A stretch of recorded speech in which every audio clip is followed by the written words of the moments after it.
आनंद कंद श्री कृष्णचंद्र भगवान को, श्रीमद् भागवत भगवान को, सद्गुरुदेव भगवान को, सत्य सनातन धर्म को।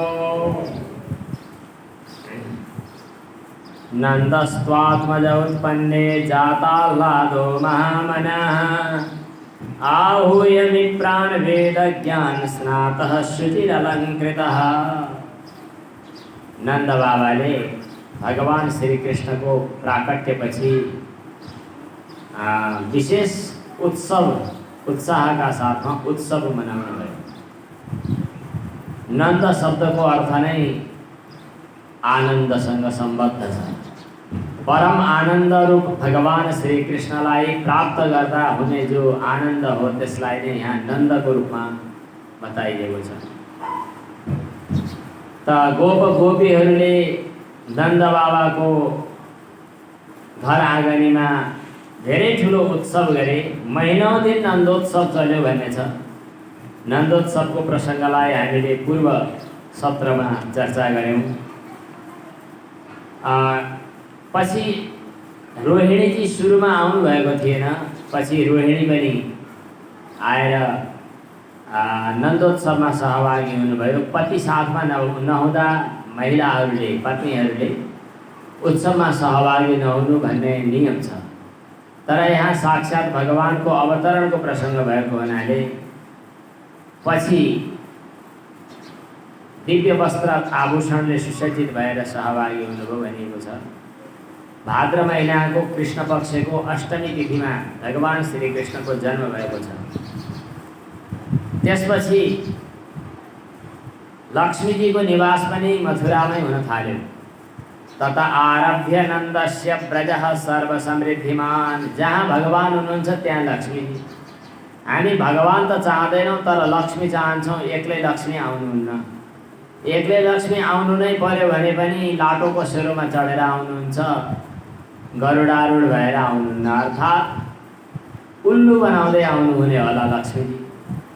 जहाँ भगवान हुनुहुन्छ त्यहाँ लक्ष्मीको आवाहन गर्नु पनि परेन, स्वतः लक्ष्मी आउनुहुन्छ। त्यसैले लक्ष्मीको चाहना गर्नेले भगवानको पनि आराधना गर्नुपर्दछ अनि लक्ष्मी नारायण सँगै आउनुहुन्छ।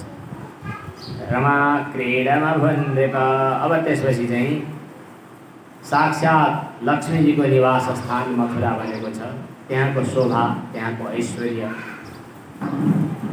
अब यसपछि सायद गर्ग संहिताको प्रसङ्ग हो कि भाद्र महिनाको कृष्ण पक्षको द्वादशीको दिनमा, अष्टमी पछाडि द्वादशीको दिनमा प्रदोष समय हुन्छ नि, प्रदोष। त्यो प्रदोषको समयमा भगवान शिवजी आफ्ना इष्टदेव भगवान श्रीकृष्णको दर्शनका लागि आउन चाहनुहुन्छ। यो प्रसङ्ग भागवतमा उल्लेख छैन, तर अन्यत्रको प्रसङ्गलाई वक्ताहरूले कहिले कहिले समेटेर भनेको पाइन्छ। भगवान शिवजी एउटा योगीको, साधुको वेशमा आउनुभयो। तर साधुको वेशमा आएर भगवान श्रीकृष्णको दर्शन प्राप्त गर्ने कसरी? किनभने जोगीलाई आँखा लाग्लान्, जादु टुनामुना गर्लान्, त्यस कारणले बच्चासँग भेट गराउन हुँदैन भनेर आमाले नगराइदिने। बच्चा भिक्षुक भएर, जोगी साधु भिक्षुक भएर चाहिँ भगवान माने यशोदाजीको द्वारमा आइपुग्नु भयो र भिक्षाम देही भन्नुभयो। यशोदाले भित्रबाट भिक्षा लिएर आउनुभयो। जोगीले भन्नुहुन्छ कि मलाई त्यो भिक्षा होइन, मलाई तपाईँको लालाको, तपाईँको छोराको, तपाईँको नन्दनन्दनको एकपटक दर्शन गराइदिनुहोस्। आमा मान्नु भएन, किनभने यस्ता विभिन्न मालाहरू के लगाएको, अलि डरलाग्दो गेरु कपडा लगाएको जोगीहरूका नजर पर्नुहुन्न भनेर। अरू जुनसुकै कुरा होस् म चाहिँ मान्न तयार छु, तर मेरो लाला देखाउन म तयार छैन भन्नुभयो यशोदाजीले। भगवान शिवजीको कुनै पनि हालतमा यहाँ प्रार्थना स्वीकार्य भएन। भगवान शिवजी ढोकामा भगवान कृष्णको दर्शनका लागि प्रतीक्षा गरेर बस्नुभयो। केही उपाय नलागेपछि भगवानलाई त जन्म दिने आमा यशोदाजीको सामु के लाग्थ्यो र केही नलागेपछि भगवान शिवजी चाहिँ पर गएर एउटा रुखमुनि चिम्टा गाडेर बस्नुभयो। इष्टदेवताको दर्शन नगरिकन कसरी जाने? अनि यतापट्टि चाहिँ भगवान श्रीकृष्ण चाहिँ आफ्ना इष्टदेवताको भगवान शिवजीको दर्शनका लागि तडपिनु भएको छ। उता भगवान शिवजी चाहिँ आफ्ना इष्टदेवता भगवान श्रीकृष्णको दर्शनका लागि तडपिनु भएको छ। दुईटैको बिचमा छटपटी छ, बिचमा आमाको प्रेम छ। केही उपाय लागेन। त्यसपछि भगवान श्रीकृष्णले बिरामी भएको अभिनय गर्नुभयो होला। बच्चा रोएको रोए गर्छ। भगवान शिवजीले चाहिँ वरपर सबैतिर चाहिँ एउटा यस्तो जादु फैलाइदिनु भयो कि बिरामी भएकाहरूलाई सन्चो पार्ने अलौकिक सिद्धि भएको साधु आएको छ भन्ने खल्लबल्ल मचाइदिनु भयो। सबैतिर यो हल्ला मचियो। अनि भगवान कृष्ण बिरामीको बिरामी झैँ रोएको रोए गरिरहने, सातो गए झैँ। अनि सातो फुक्ने त यो योगी आउनुभएको छ भन्ने खबर आइपुग्यो। त्यसपछि लौ न भन्दै यशोदाजी अनुरोध गर्न आउनुभयो। फेरि पछि गएपछि भगवान शिवजीले चाहिँ सातो फुक्ने निहुँले भगवान श्रीकृष्णको दर्शन पाउनुभयो। भगवान कृष्णजी पनि जब शिवजीलाई देख्नुभयो अनि किलकिलाएर हाँस्न थाल्नुभयो। भगवान शिवजी पनि भगवान श्रीकृष्णको दर्शनबाट गदगद हुनुभयो। यो हामीले जसलाई अल्पबुद्धिको कारणले, अज्ञानको कारणले, भेद दृष्टिको कारणले भिन्न भिन्न देवता ठान्छौँ। भगवान श्री रामको कथामा पनि आउँछ। कृष्णले रामले भगवान शिवलाई इष्ट देवता मान्नुहुन्छ, शिवले भगवान रामलाई इष्ट देवता मान्नुहुन्छ। भगवान नारायणको र भगवान शिवको जो अन्योन्याश्रित सम्बन्ध छ त्यसलाई नबुझ्नेहरूले मात्रै भेद बुद्धि गर्दछन्। हरिहरयोर एका प्रकृति प्रत्यय भेदात् भिन्नवद् भाति। हरि र हर दुईटामा प्रकृति मात्रै एउटै छ, प्रत्यय अलिकति फरक हो। तर प्रत्ययको आधारमा फरक भन्ने ठान्नेहरू चाहिँ अज्ञानी हुन् भन्ने सङ्केत यस प्रसङ्गबाट पनि आउँछ।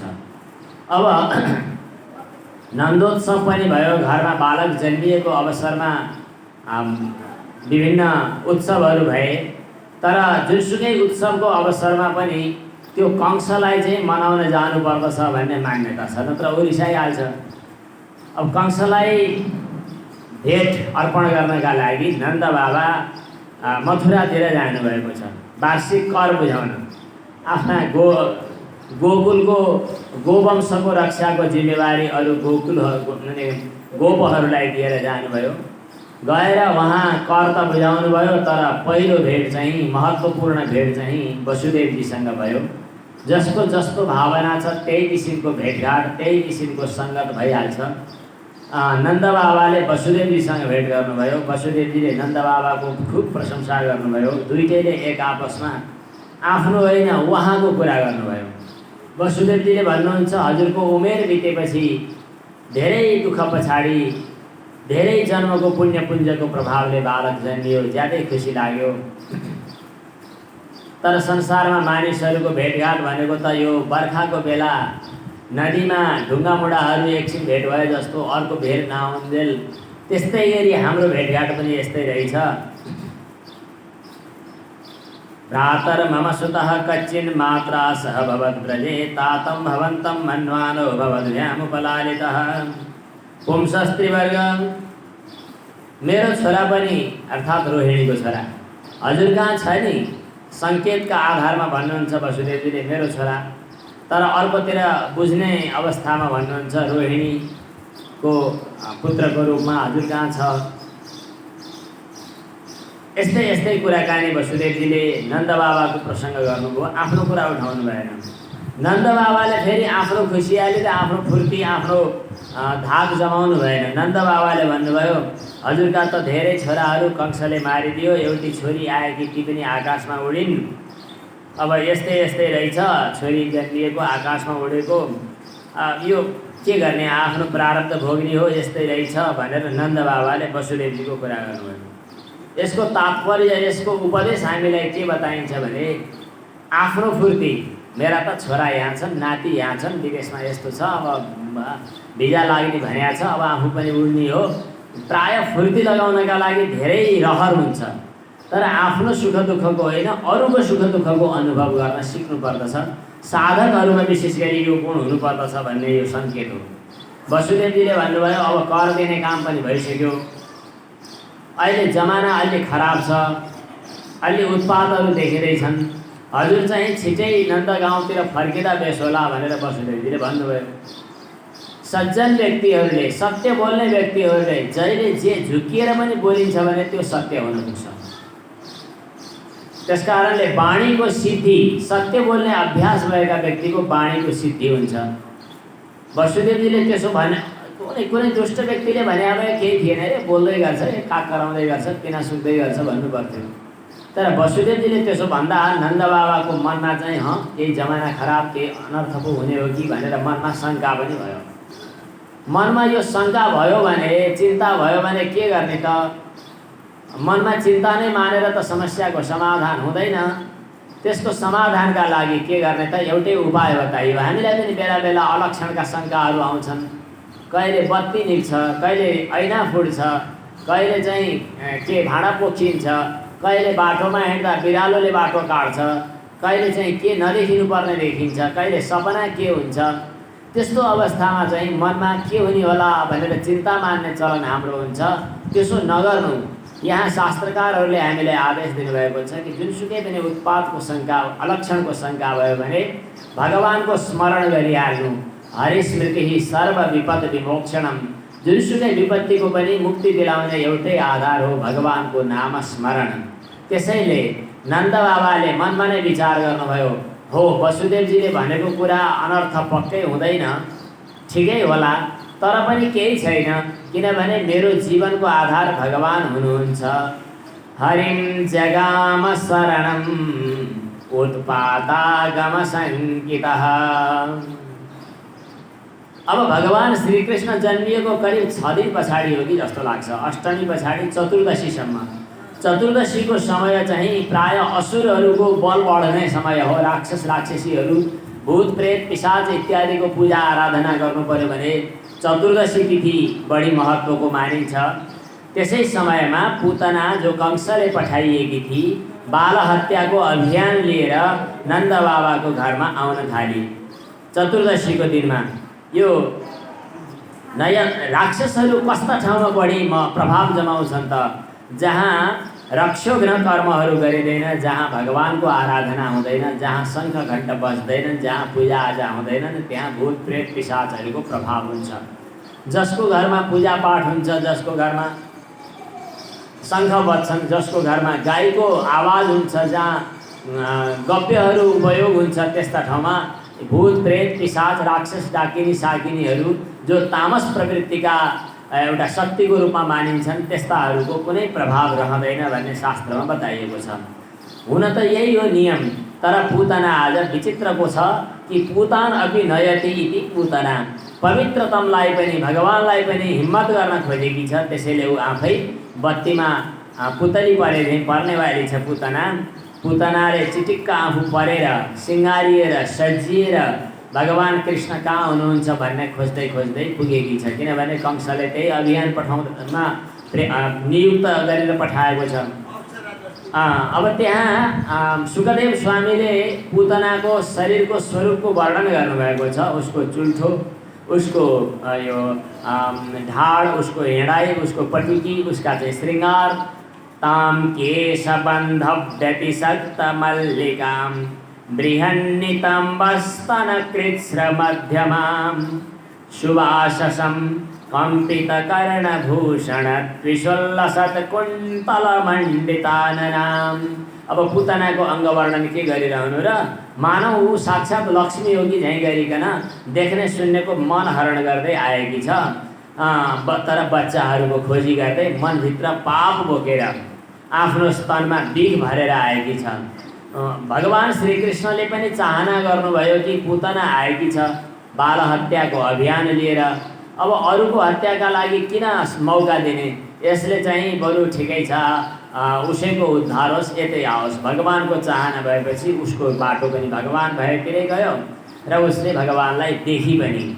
पलङमा यत्तिकै राखेर अरू घरधन्दामा लागेका थिए अनि आएपछि उसले भगवान कृष्णलाई त्यसरी देखी जसरी चाहिँ खरानीले छोपिएको आगो भित्र देखिँदैन तर हात लगाएकै पोलिहाल्छ हो, त्यस्तै भगवानलाई उसले देखी। भगवानलाई देख्ने, भगवानले पनि देख्नुभयो। देख्ने बित्तिकै भगवान चराचर आत्मा हुनुहुन्छ। यहाँ नाम भगवानको यस्तो छ। चर भनेको चञ्चल स्थावर के अरे जङ्गम प्राणीहरू, अचर भनेको स्थावर जड वस्तुहरू। ती चर अचर सबैको आत्मा चाहिँ भगवान एकमात्र हुनुहुन्छ। त्यसैले भगवानलाई चराचर आत्मा भनिएको छ। यस्ता भगवानले पुतनालाई देख्ने बित्तिकै आँखा चिम्लिनुभयो। किन चिम्लिनुभयो भन्ने सम्बन्धमा आचार्यहरूले धेरै अभिमतहरू प्रकट गर्नुभएको छ। हुनसक्छ चन्द्रमा र सूर्य भगवान कृष्णका आँखा हुन्। चन्द्रमाको एउटा दक्षिणायन मार्ग छ, सूर्यको उत्तरायण मार्ग छ। अनि जीवात्मा मरिसकेपछि परलोक जाने क्रममा वा फलभोग गर्न जाने बेलामा कि उत्तरायण मार्गबाट जान्छन् कि दक्षिणायन मार्गबाट जान्छन्।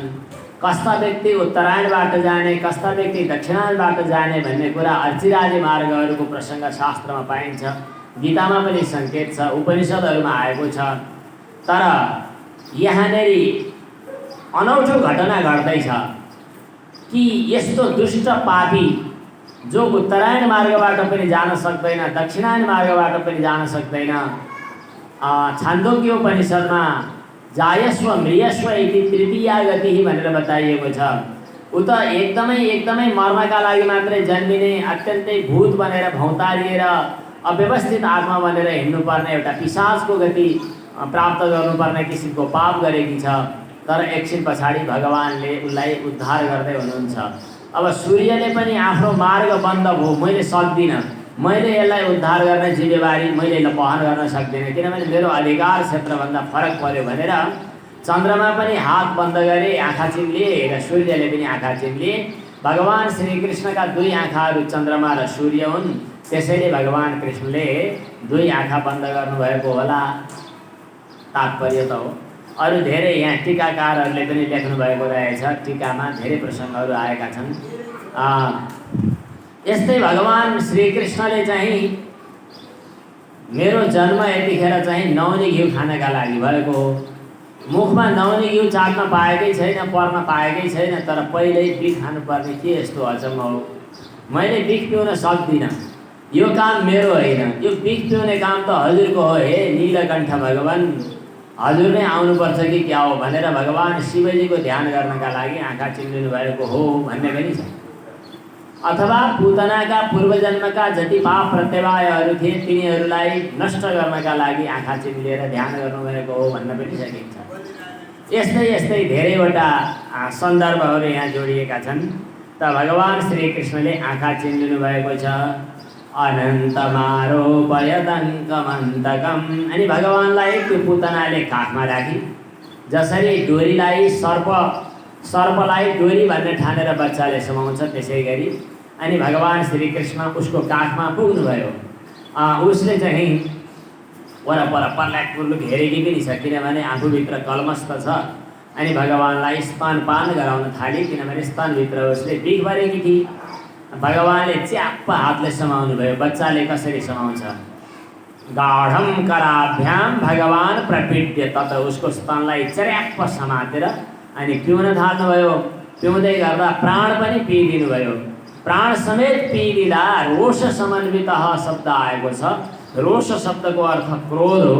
भगवान यतिखेर रिसाइरहनु भएको त थिएन, तर सुखदेव स्वामीले रोष समन्वित शब्दको प्रयोग गर्नुभएको छ। यसको अर्थ हो रोषका अधिष्ठाता देवता भगवान शिवजीलाई साथमा राखेर, अर्थात् भगवान कृष्णले दूध पिउनुभयो अनि भगवान शिवजीले उसको विष पिइदिनु भयो। यो पनि तात्पर्य हुनसक्छ। भगवान कृष्णले च्याप्प समाउँदाखेरि ऊ यति धेरै छटपटाउन पुगी कि अब उसलाई खपिन सक्नुभयो र अनि मुन्छ मुन्छ भनेर कराउन थाली। सा मुन्छ मुञ्चालमिति प्रभासिनी। उसका अङ्ग प्रत्यङ्गहरू एकदम पीडित हुन थालेका छन्। आँखाबाट आँसु बग्न थालेको छ अनि अनुहारबाट पसिना आउन थालेको छ अनि सिधा बस्न नसकेर लडेर खुट्टा फटफटाउन थाली अनि छटपटाएर चारैतिर टाढा टाढासम्म 6 कोससम्म भन्ने छ, त्रिगद्युति तरह 3 गद्युतिसम्म चाहिँ उसका पैतालाले चाहिँ चारैतिर चाहिँ नि रुखहरू भत्किए भाँचिए, कति गोठहरू धुलो पिठो भए, भूकम्प गए भन्दा बढी भयो। कसैले पनि केही वरपर देख्न सकेनन्। चड्याङ चुडुङ आवाज आयो। के अचम्म भयो भनेर सबै आश्चर्यचकित हुन थाले। भगवान श्रीकृष्णले उसको स्तन समातेर त्यहाँ माथि खेलिराख्नु भएको छ। निशाचरित्थं व्यथितस्तनाभ्यसुर्व्यादाय केशान् शरणौ भुजौ अपि प्रसार्य गोष्ठे निजरूपमा स्थिता वज्राहतो वृत्रैव पतन् नृप।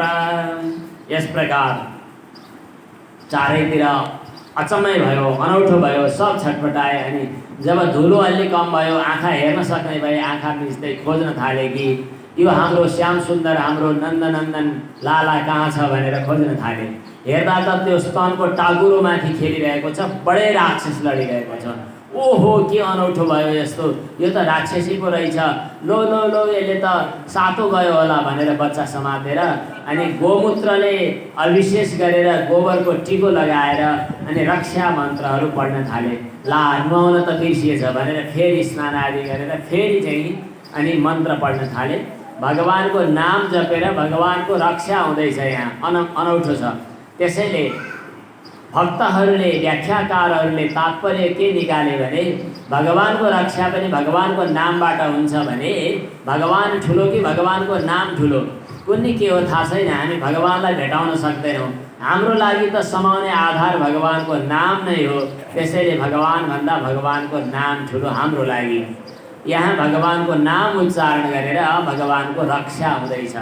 अव्यात अजोङ्घ्रि मणिमान स्तव जान्नथोरु, यो कृष्ण कवच हो।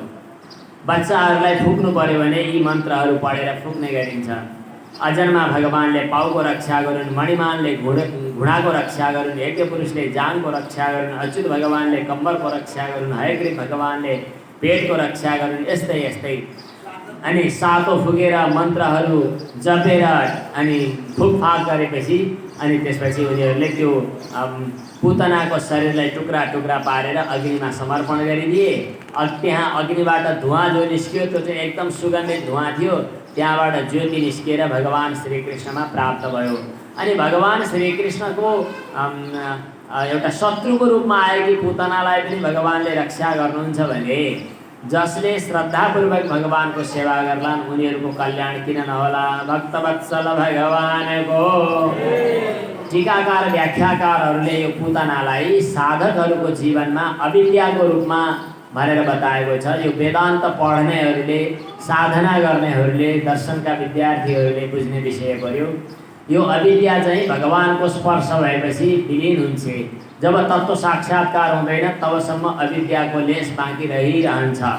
त्यसैले रसवर्जम रसोप्यस्य परम दृष्ट्वा निवर्तते, तत्त्व साक्षात्कार नभइकन तत्विषय आसक्ति चाहिँ निवृत्त हुँदैन, वासना निवृत्त हुँदैन, अविद्या संस्कार निवृत्त हुँदैन। यहाँ भगवानको दर्शन पछाडि अविद्याको निवृत्ति भएको प्रसङ्ग आएको छ। अब यसपछि अर्को सकटासुरको कथा आउँछ। सकट भनेको गाडा हो।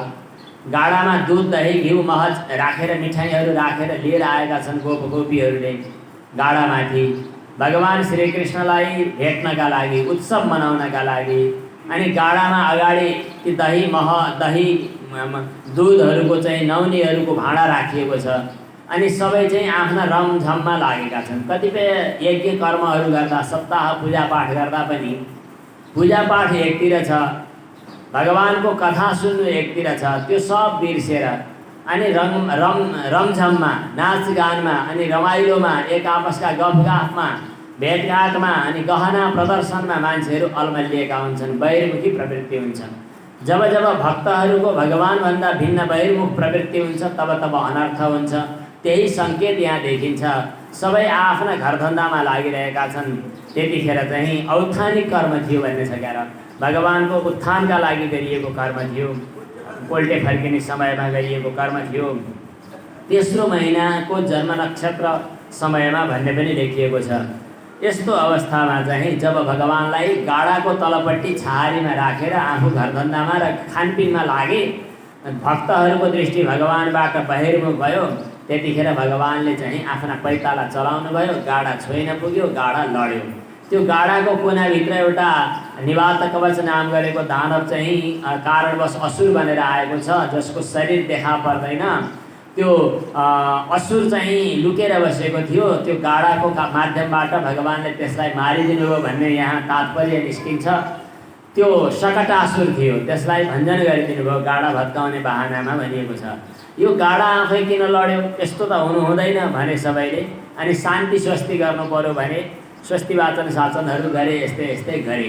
यो गाडामा लुकेर बसेको जो असुर थियो, जसलाई सकटासुर भनिन्छ, यसलाई जड वस्तुलाई आत्मा ठान्ने जडात्म बुद्धि, जडदेहवाद, जडवाद हो भनेर शास्त्रकारहरूले बताउनु भएको छ।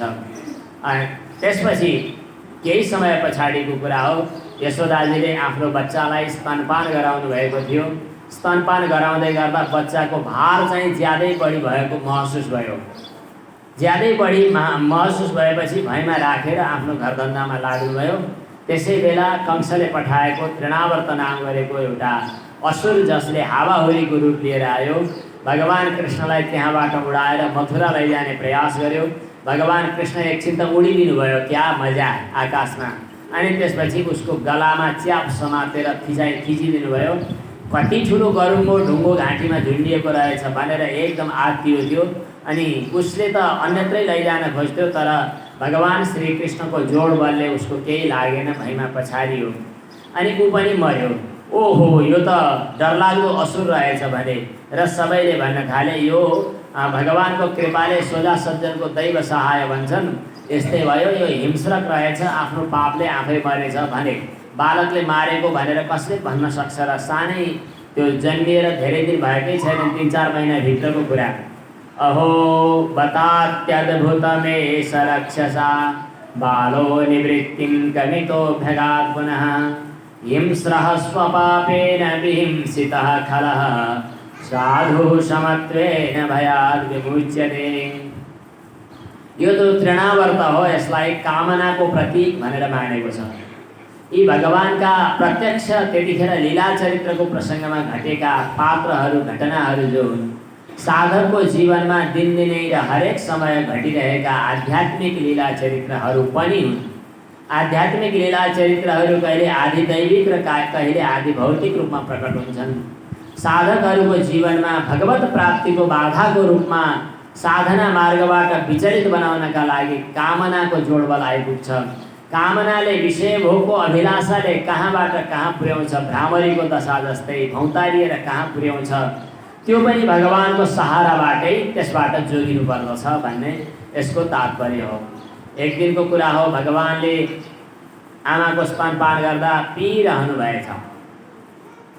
आमाको मनमा लाग्यो कि मेरो बच्चाले धेरै दुध पियो भने सन्चो हुँदैन।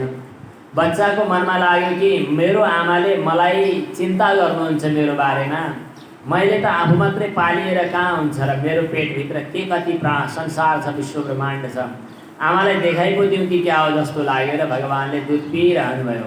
आमाले दुध पिलाउनबाट छुटाउनु भयो। छुटाएर यस्तो अनुहार यस्तो घुमाएर, जिब्रो बजाएर, आँखा यसो गरेर बच्चालाई यसो दुध छुटाउन, स्तनपान छुटाउन खोज्दै हुनुहुन्थ्यो। भगवानले मुख हाई गर्नुभयो। मुखम लालयति राजन जृम्भतो ददृशे इदम। भगवानले जब मुख हाई गर्नुभएको थियो त्यतिखेर चाहिँ जृम्भा गर्दै गर्दा भगवानको मुखभित्र आकाश, अन्तरिक्ष अनि सूर्य, चन्द्रमा, पृथ्वी, ब्रह्माण्ड, खगोल भूगोल सबै देखियो। डाँडा काँडा, पर्वत, नदी, नाला। यो अचम्म देखेपछि यशोदाजी खपिन सक्नुभयो। शरीरमा रोमाञ्च हुन थाल्यो, कम्प हुन थाल्यो। यो के होला भनेर निर्णय गर्न सक्नु भएन। अनि आँखा चिम्लिनुभयो। आँखा चिम्लिएपछि सबै कुरा समाधान भयो। भक्तवत्सल भगवानको ती भगवानका रूपलीलाहरू भए। रूपलीलाबाट मात्रै त काम चल्दैन, नामलीला पनि चाहियो। अब नामलीला हुँदैछ। गर्गः पुरोहितो राजन, यदु वंशका पुरोहित गर्गाचार्य जो ज्योतिषी ठुला विद्वान हुनुहुन्छ, उहाँ चाहिँ वसुदेवको प्रेरणा प्राप्त गरेर नन्द बाबाको घरमा निवारण गर्नका लागि जानुभयो। नन्द बाबाले स्वागत सत्कार गर्नुभयो र भन्नुभयो, हजुर त ठुलो ज्योतिषी हुनुहुन्छ, हाम्रो घरमा 2टा बाबुहरू छन्, रोहिणीको छोरा र अनि यशोदाको छोरा, यिनीहरूको निवारण संस्कार गरिदिनुहोस् भनेर भने। गर्गाचार्यले भन्नुभयो, हुन त हुन्थ्यो, म हजुरहरूको पुरोहित होइन, म उता यदुहरूको पुरोहित हुँ। उतापट्टिको आएर यहाँ न्वारन गरेको सुन्दा खबर गर्दा थाहा पायो भने कंसले अन्यथा सम्झिने हो कि यिनीहरूको साँठगाँठ रहेछ भनेर हामीलाई हजुरहरूलाई पनि असर पर्ने हो कि? त्यसो भए के गर्ने त भन्दाखेरि गर्गाचार्यले भन्नुभयो, नन्द बाबाले भन्नुभयो, हो त्यस्तो समस्या हाम्रोमा पनि छ। जहिले जहिले उत्सव गर्यो कहिले गाडा उल्टिन्छ, कहिले हावाहुरी लाग्छ, कहिले राक्षसी आउँछ, कहिले के हुन्छ। त्यस कारणले कसैलाई पनि खबर नगरिकन खुसुक्क हजुरले मन्त्र पढ्ने, मैले यजमान भइहालेँ, न्वारण गर्ने सकिहाल्यो, कसैलाई नबोलाइकन गरौँ। तर के गर्ने, आँगनमा केही कुरा गर्यो कि त झिका भन्किन पाएको छैन, मान्छेहरू थाहा पाएर ओहिरो लागिहाल्छन्। अब होइन, आँगनमा अगाडि होइन, के गर्ने त पछाडि जस्केलो भन्दा रहेछन् पछाडिको जग्गा खुजुक्क गएर गोठभित्र, गोठमा चाहिँ कुनै अग्नि स्थापना गर्नु पनि पर्दैन, देवताको आवाहन गर्नु पनि पर्दैन। गोठमा गएर कसैलाई पनि खबर नगरिकन न्वारण कर्म सम्पन्न गर्नुपर्दछ भन्नुभयो नन्द बाबाले। लो हुन्छ भने अनि नन्द बाबाले भन्नुभयो रोहिणीलाई र यशोदालाई, ल बाबुहरूलाई लिएर आउनु, हामी जाँदै गर्छौँ। अनि पछाडितिरबाट गोठतिर जानुभयो। एवं सम्प्रार्थितो विप्र स्वचिकीर्षितमेव तत् चकार नामकरणं गूढोरः शिवालयो। अब यहाँनिर मैले कतै सन्तको मुखबाट सुनेको, नन्द बाबाले जब बाबुहरूलाई लिएर आउनु भनेर आफ्नी पत्नीलाई र अनि रोहिणीजीलाई पनि, वसुदेवको पत्नी रोहिणीजीलाई पनि भन्नुभएको थियो। यशोदाजीले भन्नुभयो कि रोहिणीलाई, रोहिणीजी मैले तपाईँको बाबु लिएर गएँ, तपाईँले मेरो बाबु लिएर आउनु होला। ठुला ज्योतिषी हुन् भन्छन्, कत्तिका ज्योतिषी रहेछन् थाहा पाइन्छ भन्नुभयो। यशोदाजीको मनभित्र अलिकति शङ्का छ, समस्या छ। कुरा के छ भने आफू पनि गोरो गोरो वर्णको, बाबा नन्द बाबा पनि गोरो गोरो वर्णको, न बाबातिरको न आमातिरको वर्ण चाहिँ अर्कै छ, श्याम। अनि कता कता देख्ने सुन्नेहरूले ओहो ठ्याक्कै बा जस्तै, ठ्याक्कै आमा जस्तै भनिदियो भने बहुत आनन्द आउँछ। अब यहाँ त अलि फरक छ, त्यस कारणले पनि बरु रोहिणीको छोरा त गोरो वर्णको छ। सङ्कोचका साथमा यशोदाजीले रोहिणी पुत्रलाई लिएर जानुभएको छ अगाडि। घरवाली हुनुहुन्छ अनि न्वारण गर्नका लागि त पहिले घरवालीले गएर न्वारण गर्न बच्चालाई लिएर अगाडि सर्नुपर्ने हो। स्वस्ति वाचन भयो, ल अब न्वारण गर्ने नाम राख्नु पर्यो, ल आउनुहोस् रोहिणी, के अरे यशोदाजी भनेर बोलाउँदाखेरि यशोदाजीले बालकलाई काखमा राखेर अगाडि जानुहुन्छ। अनि गर्गाचार्यले पहिल्यै शब्द प्रकट गर्नुहुन्छ, अयम हि रोहिणी पुत्रो, यो त रोहिणीको छोरो। यशोदाजीले रोहिणीतिर पुर्लुक्क हेर्नुभयो, नबोलिकन आँखाले भन्नुभयो कि ओहो ज्योतिषी त साँच्चै ठुलो हुनुहुँदो रहेछ, ठ्याक्कै थाहा पाउनुभयो। अयम हि रोहिणी पुत्रो रमयन सुहृदो गुणैः, आफन्तहरूलाई गुणले आनन्द दिने भएको हुनाले राम, रमण गराउने भएको हुनाले राम, ज्यादै बलवान भएको हुनाले बल, यदुवंशीहरूलाई जोड्ने भएको हुनाले सङ्कर्षण, सङ्कर्षण भगवानको, भगवान नारायणको नित्य विश्राम स्थान शेष, तस्मात् एकः शिष्यते शेष संज्ञा भनिएका शेष सङ्कर्षण भगवान। जब भगवानले राम अवतार लिनुभएको थियो त्यतिखेर लक्ष्मण हुनुभएको थियो, यतिखेर कृष्ण अवतार लिएको बेला बलराम भएर आउनुभएको छ सङ्कर्षण भगवान। अब पालो आयो रोहिणीको काखमा रहेको बालकको न्वारण गर्ने। यशोदाजीले पनि ठुलो हेरिराख्नु भएको छ सङ्कोचका साथमा। गर्गाचार्यले यशोदाको मनभित्रको कुरा पहिल्यै खोलिहाल्नुभयो। आसन वर्णास्त्रयो ह्यस्य गृह्णतो नुयुगम तनुः, जमाना अनुसार शरीर फेर्ने यिनका बेला बेलामा वर्ण पनि फेरिन्छन्, कहिले सेतो वर्ण, कहिले रातो वर्ण, कहिले पहेँलो वर्ण, यतिखेर कालो वर्ण हुने पालो परेको। शुक्लो रक्तस्तथा पीत इदानीं कृष्णतां गतः। गर्गाचार्यले विचार गर्नुभयो, म त वसुदेवले पठाएर आएको, नाम त घुमाइ फिराइकन वसुदेवसँग जोडेर राखिहाल्नुपर्छ। अनि यसो टोलाएर नक्षत्र गर्नुभयो। नक्षत्र के पर्यो अरे ओबा बिबु रोहिणी, ए वासुदेव भन्यो भने नक्षत्र ठ्याक्कै मिल्ने रहेछ। हुनसक्छ कुनै समयमा वसुदेवको पुत्र भएको पनि होला। प्रागयं वसुदेवस्य क्वचित् जातस्तवात्मज वासुदेव इति श्रीमान् अभिज्ञा सम्प्रचक्षते। अब पहिले नाम राख्दा वासुदेव राखेपछि नन्दबाबालाई अलिकति अप्ठ्यारो लाग्ने भयो, त्यसैले कुरो मिलाइहाल्नु पर्यो। भन्नुहुन्छ बहुनी सन्ति नामानि, नाम धेरै छन्, रूप पनि धेरै छन्, गुणकर्म अनुसार ती सबै कुरा मलाई थाहा छ, जोसुकैले जान्दैनन्। यिनको यतिखेर चाहिँ शुक्लो रक्तस्तथा पीत इदानीं कृष्णतां गतः, अहिले श्याम वर्ण भएको हुनाले नाम कृष्ण रह्यो, वासुदेव पनि भयो। य एतस्मिन् इत साक्षात्, जसले यिनमा स्नेह गर्दछन्, प्रेम गर्दछन्, आश्रय लिन्छन्, उनीहरू कहिल्यै पनि शत्रुहरूबाट दुखी हुनु पर्दैन।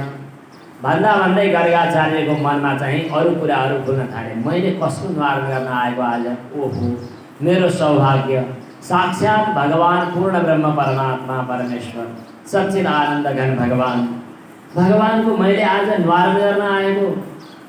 ओहो धैर्यं धुलोतिवत कम्पयते शरीरम, हृदय गदगद भइरहेको छ, आँखाबाट अश्रुधाराहरू बग्न थालेका छन्, तर बगाउनु भएको छैन, रोक्नु परेको छ।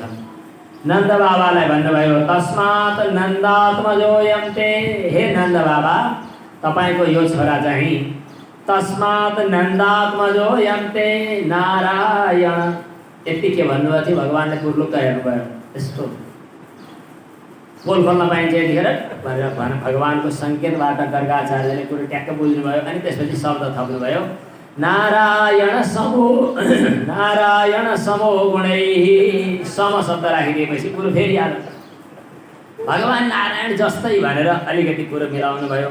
अनि श्रिया कीर्त्यानुभावेन गोपाय स्वसमाहितः, रक्षा गर्नु तिम्रो कल्याण हुनेछ भन्नुभयो। गर्गाचार्य आफ्नो निवासतिर जानुभयो। भगवानका अब नामलीलाहरू पनि भएका छन्, भगवानका पवित्र नामहरूको उच्चारण गर्दा सम्पूर्ण पापबाट मुक्ति मिल्छ।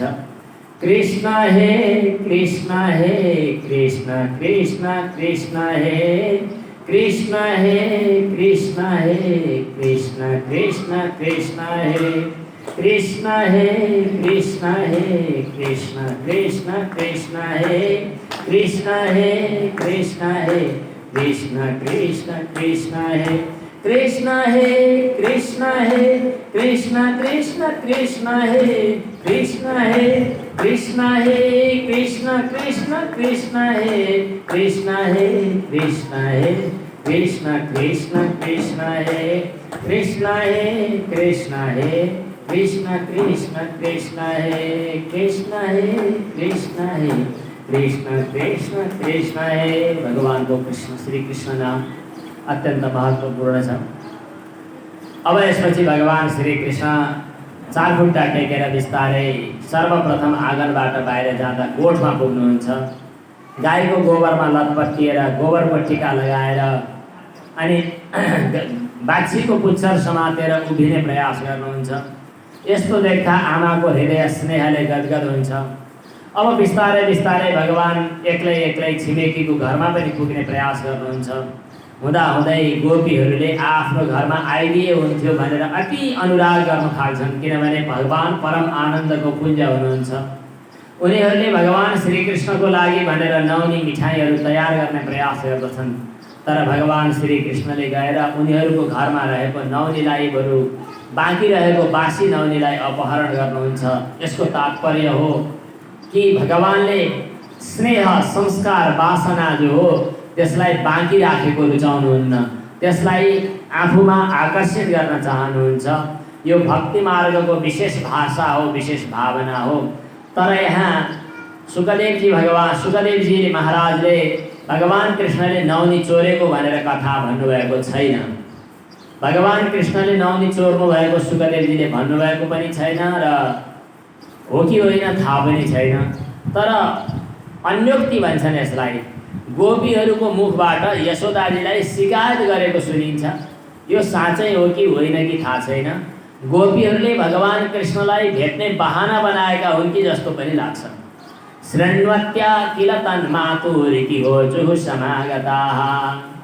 अनि उनीहरूले भगवान श्रीकृष्णको बारेमा शिकायत गर्न जान्छन् र भन्छन् कि यो कृष्णले हाम्रा बाछाहरू खोलिदिन्छ। वत्सान मुञ्चन क्वचित समय, यहाँ बाछाहरू खोलिदिन्छ भन्नुको तात्पर्य चाहिँ उपनिषदका मन्त्रहरूको रहस्य बोलिरहेको छ कि वत्स शब्दको अर्थ संसारका जीवात्माहरू हुन्।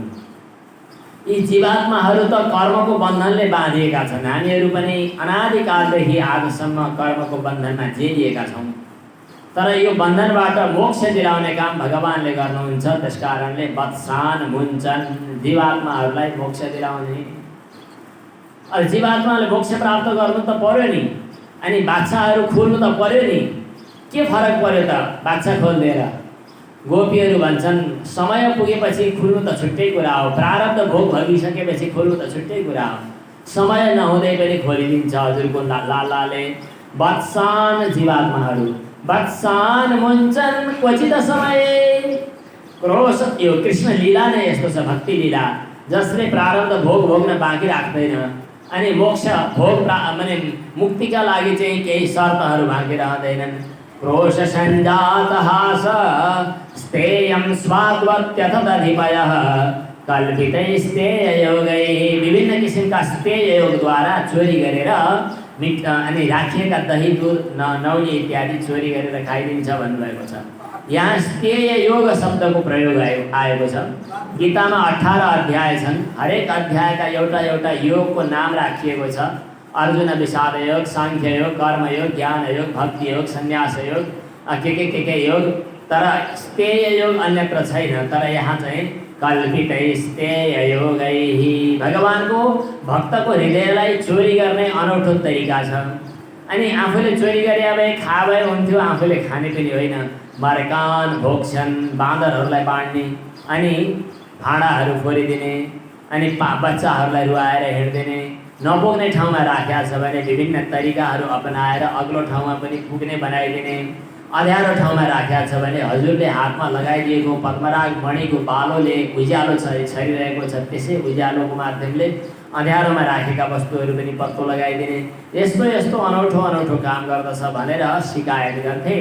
तर भगवान श्रीकृष्ण यशोदाजीको साडी मुनि लुकेर सङ्कोच, साडीको खुर्कोले अनुहार लुकाएर सङ्कोच मानेर त्यहीँ लुटुपुटु परेर बस्नुहुन्थ्यो। यशोदाजीले उपालम्बन गर्न हप्काउन सक्नुहुन्नथ्यो। यस्तै यस्तै बाललीलाहरू विस्तृत रूपमा यहाँ वर्णन गरिएको छ। एक दिन भगवान श्रीकृष्णले अब रजोगुणलाई पनि स्वीकार गर्नुपर्दछ, किनभने सृष्टिमा रहनु छ भन्ने ठानेर यमुनाको किनारमा जानुभयो।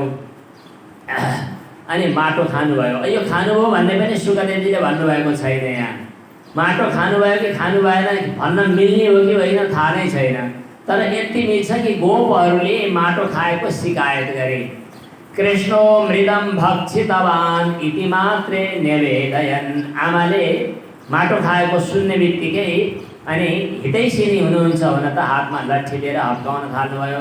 कस्मान मृदमदान्तात्मने, माटो खाएकै हो। भगवान कृष्णले भन्नुभयो नाहम भक्षितवान् अम्ब, आमा मैले माटी खाएको छैन, मैं नहीं माखन खायो। नाहम शब्दको अर्थ बन्धन भन्ने पनि रहेछ, नहबन्धने धातुबाट। नाहम बन्धनम भक्षितवान् समापितवान्, यो अर्थ तात्पर्यार्थ रहेछ। नाहम भक्षितवान् अम्ब, मैले माटो खाएको छैन। भगवान श्री यशोदाजीले भन्नुभयो कि वदन्ती तावका हेते, तेरा दाजुभाइ यी सबै गोपबालकले भन्छन् नि त। भगवान कृष्णले भन्नुभयो सर्वे मिथ्या विशंसिनः, सब झुट बोल्दैछन्। अनि त्यो दाजुले पनि भन्छ, दाजु अर्थात् बलराम, कुमारास्ते ग्रजोप्ययम, तर दाइले पनि भन्दैछ त भनिसकेपछि। त्यसो भए दाजुले भनेको भनेपछि त झुटो बोलेको भन्न सकिएन, किनभने दाजु शब्दको अर्थ यहाँ श्रुति वचन हो, वेद। वेदले कहीँ भगवानलाई भोक्तारम यज्ञ तपसाम, भोक्ताको रूपमा पनि वर्णन गरेको छ। हो कि होइन त भन्न सकिन्न। यदि तिनै दाजुको वचनलाई पत्याएर माटो खाएकै हो, भोक्ता हो भगवान भन्ने हो भने, यदि सत्य गिरस्तरी समक्षम पश्य मे मुखम, मेरो मुख हेर्नु न त भनेर भन्नुभयो। ल मुख खोल भन्दाखेरि भगवान श्रीकृष्णले मुख खोल्नुभयो। यतिखेर भगवानका दुईटा नाम थपिएका छन्, एउटा अव्याहतैश्वर्य, अर्को क्रीडा मनुज बालक। भगवान श्रीकृष्णले जब मुख खोल्नुभएको थियो यतिखेर पनि त्यहाँ विचित्र खगोल भूगोल आकाश नदी अनि पृथ्वी जलतेज वायु आकाश सब देखिए। यो के आश्चर्य हो, कसको माया हो, के जादु त होइन भनेर भगवान श्रीकृष्णको मुखभित्र अनौठो देख्दा यशोदाजी हेरेको हेरे हुनुभयो। अनि हेर्दा हेर्दै त त्यहाँ यशोदाजीको मनमा चाहिँ तत्त्वबोध प्राप्त भयो। इत्थम विदित तत्त्वायाम तत्त्वज्ञान प्राप्त भयो। त्यसपछि गोपिकायाम सईश्वर, अब ज्ञान प्राप्त भएपछि, तत्त्व साक्षात्कार भएपछि यो प्रेम, यो स्नेह, यो भक्ति, यो आत्मीयता कहाँ होला र मलाई परमात्माको रूपमा अनुभव गरिसकेपछि त अब यो स्नेह त हुँदैन, यस्तो ठानेर भगवानले आफ्नो वैष्णवी माया विस्तार गरिदिनु भयो। वैष्णवीं व्यतनोन् मायां पुत्र स्नेहमयीं विभु। भगवानले जब पुत्र स्नेहमयी माया विस्तार गर्नुभएको थियो, यशोदाजीको त्यो स्मृति चाहिँ नष्ट भयो। हुन त गीतामा भगवान श्रीकृष्णले उपदेश दिइसकेपछि अर्जुनलाई के तिमीले गीता सुन्यौ भनिसकेपछि अर्जुनले भनेका छन् त्यहाँनेरि नष्टो मोह स्मृतिर्लब्धा, मेरो मोह नष्ट भयो भनेका छन्, स्मृति प्राप्त गरे भनेका छन्। त्यो एउटा ज्ञानको विचारको मार्ग हो। तर यहाँनेरि त्यो स्मृति प्राप्त गर्नु छैन, यहाँ भएका कुस्मृतिहरू समाप्त गर्नु छ। त्यसैले यहाँ भन्नुभएको छ कि सद्यो नष्ट स्मृतिर्गोपी, सारोप्य सम्पूर्ण स्मृतिहरू हरायो अनि आफ्नो बालक नै सम्झिएर, आफ्नो प्रियतम नै सम्झिएर काखमा राख्नुभयो। अनि त्यसपछि पहिले जस्तै प्रेम प्यार गर्न थाल्नुभयो भक्तवत्सल भगवानको। यति विधि प्रेम भगवानमा। अनि यस्तो किसिमको चाहिँ यो अनौठो सौभाग्य कसरी प्राप्त हुन्छ राजा परीक्षितले सोध्नु भएको छ। सुखदेवजीले भन्नुभयो यो त जन्मान्तरको संस्कार र साधनाको प्रतिफल हो। आज हामीले जे साधना गर्दछौँ यो पक्कै पनि शुभ संस्कार बनेर जम्मा हुन्छ र कुनै न कुनै दिन काम गर्दछ। एक क्षण कथा श्रवण गरेर, एक क्षण भगवत चिन्तन गरेर, एक क्षण सत्सङ्ग गरेर, एक क्षण गङ्गा स्नान गरेर, एक क्षण माला जपेर पनि जो संस्कार बन्दछ त्यो संस्कार बीजको रूपमा कुनै न कुनै दिन काम लाग्छ। त्यसकारणले यतिखेर गरिएका यी सत्कर्महरू निर्बीज हुँदैनन्, बेकार हुँदैनन्, यो शास्त्रको वचन हो। अब यसपछि भगवान श्रीकृष्णको उलुखल बन्धन लीला पनि आएको छ। संक्षेपमा यसलाई पनि अगाडि बढाउनु छ। भगवान श्रीकृष्णका बाललीला चरित्रहरूको गायन गर्दै यशोदाले भगवानको लागि दही मन्थन आफै गर्नुहुन्थ्यो। भगवानको सेवा आफूले आफै गर्नुपर्दछ भन्ने नियम। यानि यानि ह गीतानि तद्बालचरितानि च दधि निर्मन्थने काले स्मरन्ति तान्य गायत।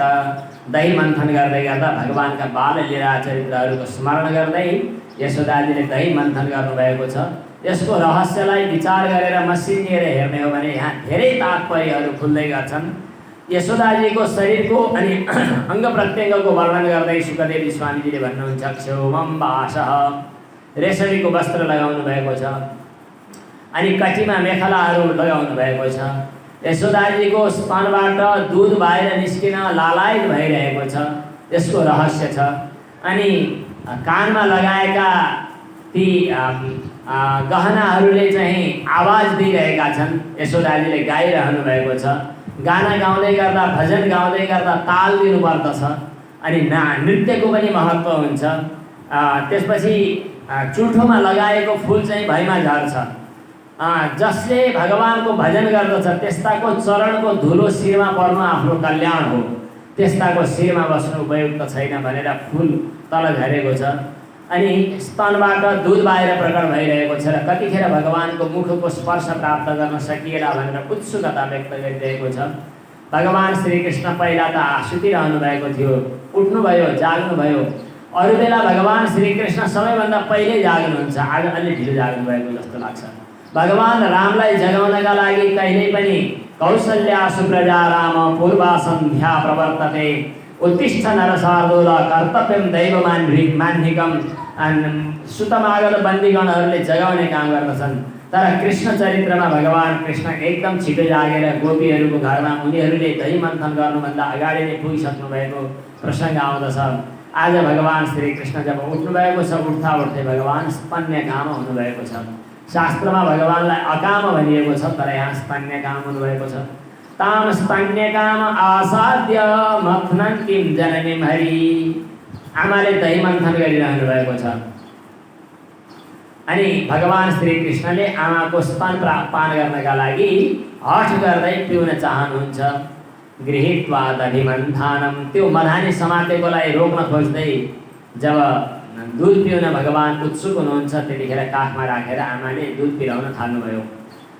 तमङ्कमारूढमपाय यतस्तनं, कुरा त यति हो तर यहाँभित्र धेरै ठुलो संवाद, धेरै ठुलो समस्या आइसक्यो।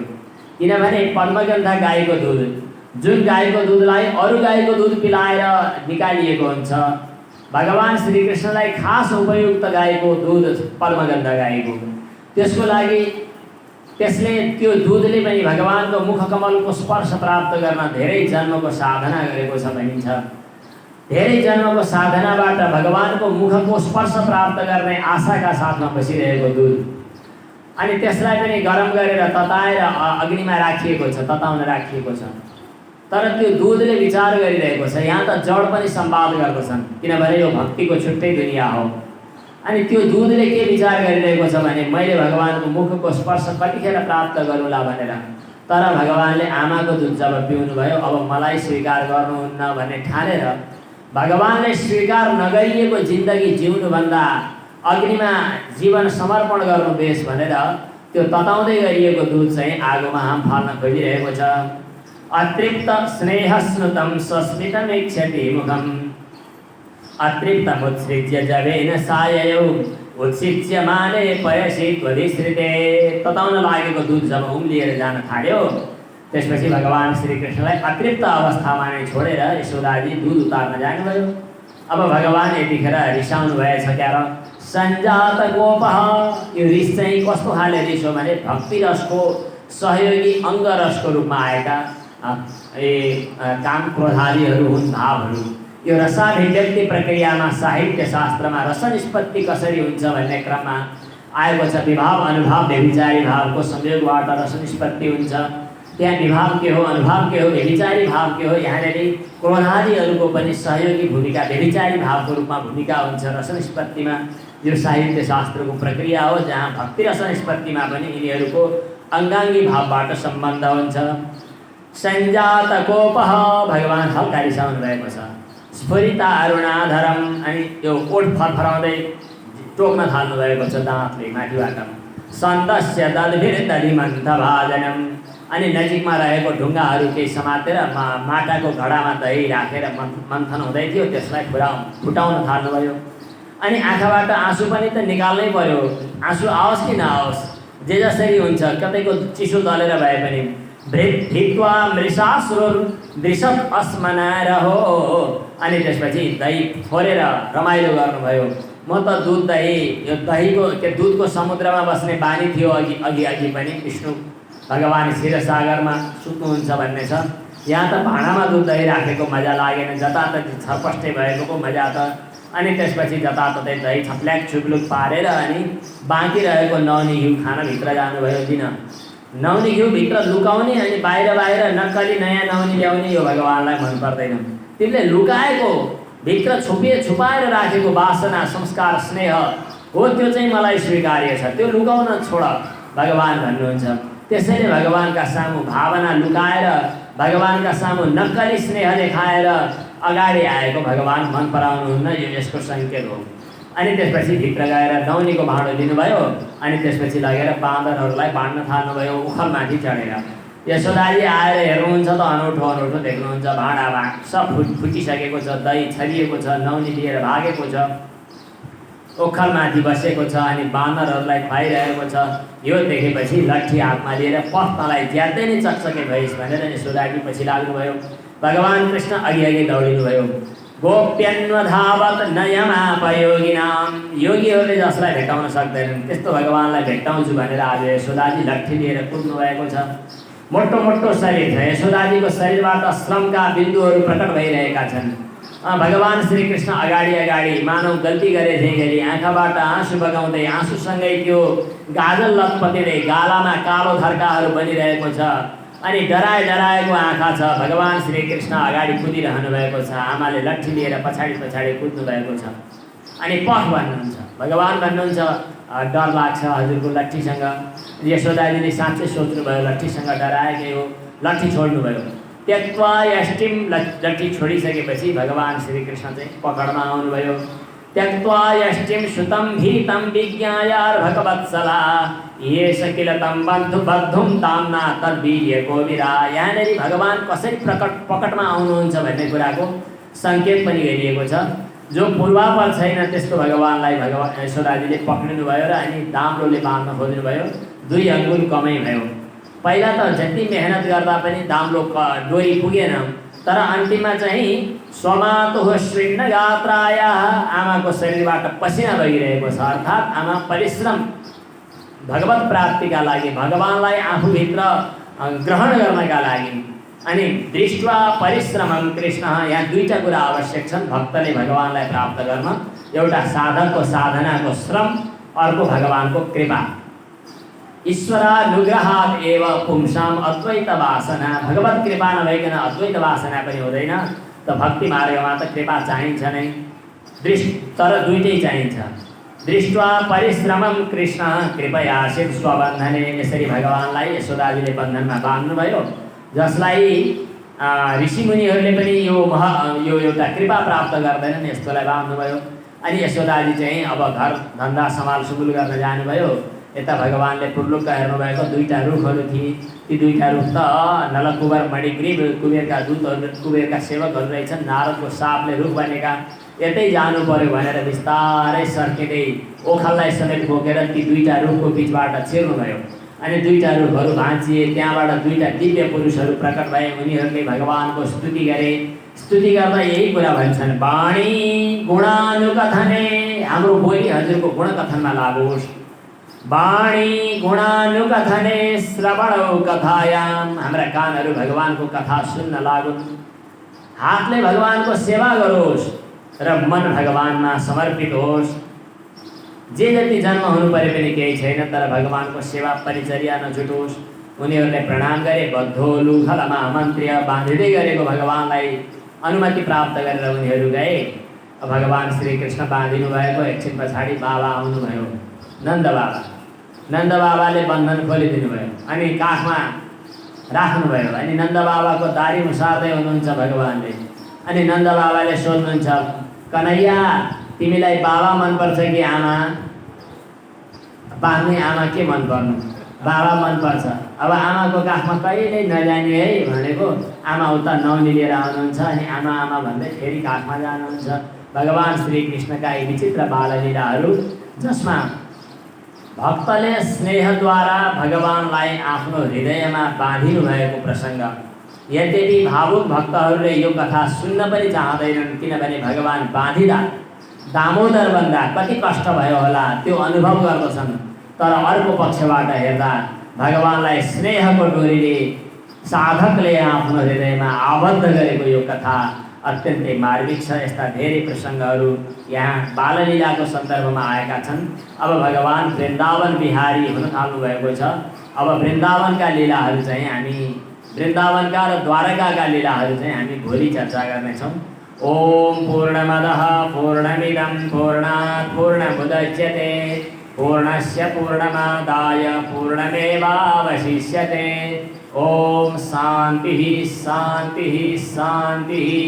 नंदनंदन भगवान को, श्री कृष्ण चंद्र भगवान को।